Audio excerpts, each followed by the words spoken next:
ரெண்டு வகையான மந்திரம் இருக்கு சாஸ்திரங்கள்.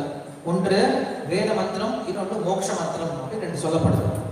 வேத மந்திரம் அப்படிங்கிறது ஓம் அப்படின்னு ஆரம்பிக்கும்.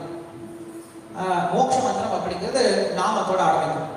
இப்ப நமக்கு வந்து 0452 அப்படின்னு வந்து அப்படின்னு என்ன அர்த்தம்?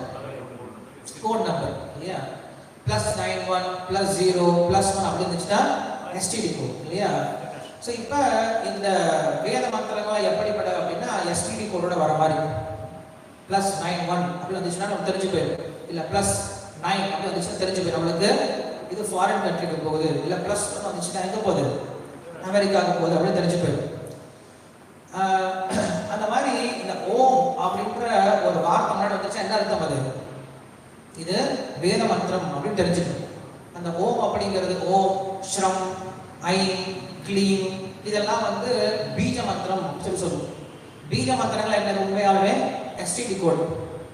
இந்த மந்திரம் முன்னாடி வந்துச்சுன்னா எஸ்டிடி கோடு போட்டு நம்ம ஒரு குறிப்பிட்ட நபருக்கு மந்திரம் அனுப்புறோம் அப்படின்னு அர்த்தம்.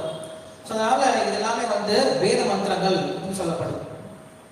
இதே நாம மந்திரம், மோட்ச மந்திரம் அப்படிங்கிற வித்தியாசம். மோட்ச மந்திரம் அப்படின்னா ஹே கிருஷ்ணா, ஹே கோவிந்தா, ஹே நாராயணா கூப்பிடுறோம் இல்லையா? இது மோட்ச மந்திரம்.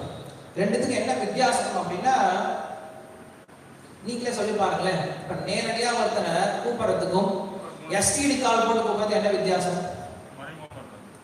எஸ்டிடி கால் போட்டு கூப்பிடும் அப்படின்னா முதல்ல உங்களுக்கு அந்த ஃபெசிலிட்டி இருக்கணும். அப்புறம் எஸ்டிடி கால் போட்டு நீங்க கூப்பிட்டு அவர் வரதுக்கு நேரம் ஆகும்.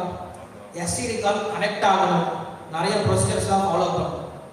நேரடியாக கூப்பிடுறது ஈஸியாக கூப்பிடலாம். ஹே அரவிந்தா, ஹே சுதர்ஷனா அப்படின்னு சொல்லிட்டு நேரடியாக கூப்பிடலாம். நேரடியாக ஓடி வந்துடுவாங்க இல்லையா? ஸோ இதுதான் வித்தியாசம். அதனால வேத மந்திரங்களை உச்சாரணம் பண்ணுறது நமக்கு ரொம்ப கஷ்டம். நிறைய நியமங்கள் இருக்கு. அதற்கான பலனும் ரொம்ப சீக்கிரம் கிடைக்காது.